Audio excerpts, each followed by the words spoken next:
Good morning children. ఈరోజు మనం ఈ వీడియోలో వర్ణమాల గురించి తెలుసుకుందాం. మీరు రెడీగా నేర్చుకోవడానికి? ఈరోజు మనము వర్ణమాల నేర్చుకుంటున్నాం కదా. వర్ణం అనగా అక్షరం. అక్షరాల సముదాయాన్ని వర్ణమాల అని కానీ అక్షరమాల అని కానీ పిలుస్తారు. వర్ణమాల 3 రకాలు. అవి ఏంటో ఇప్పుడు మనం తెలుసుకుందాం. అవి అచ్చులు,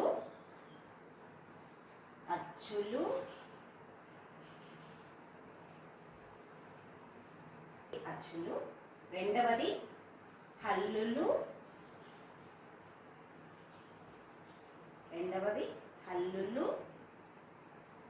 మూడవది ఉభయాక్షరాలు.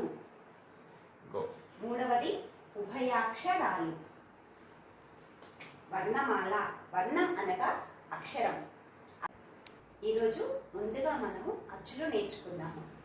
ఆ నుండి ఆహా వరకు ఉన్న అక్షరాలని అచ్చులు అని పిలుస్తారు. మొదటగా ఆ అమ్మ,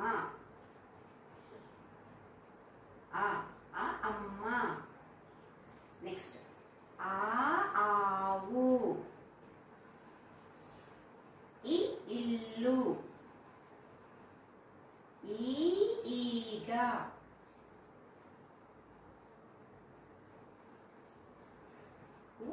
ఉడుత, ఊయల,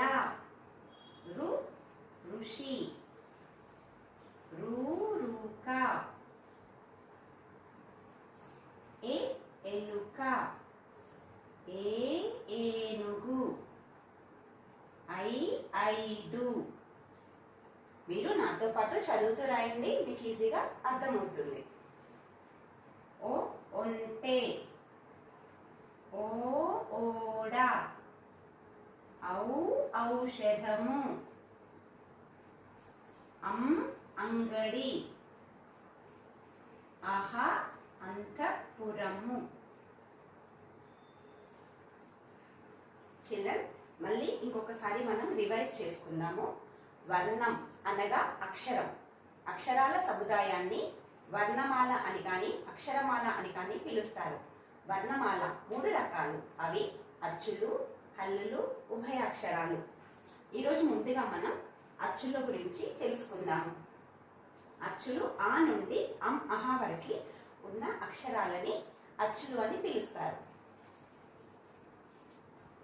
అవి ఆ అమ్మ, ఆ ఆవు, ఈ ఇల్లు, ఈ ఈగ, ఉడుత, ఊయల, ఋషి, రూక, ఎలుక, ఏనుగు, ఐదు, ఒంటె, ఓడ, ఔషధం, అంగడి, అంతఃపురం. నెక్స్ట్ లెసన్లో హల్లుల గురించి కూడా తెలుసుకుందాము. ఈరోజు ఇవి మీరు ప్రాక్టీస్ చేయండి.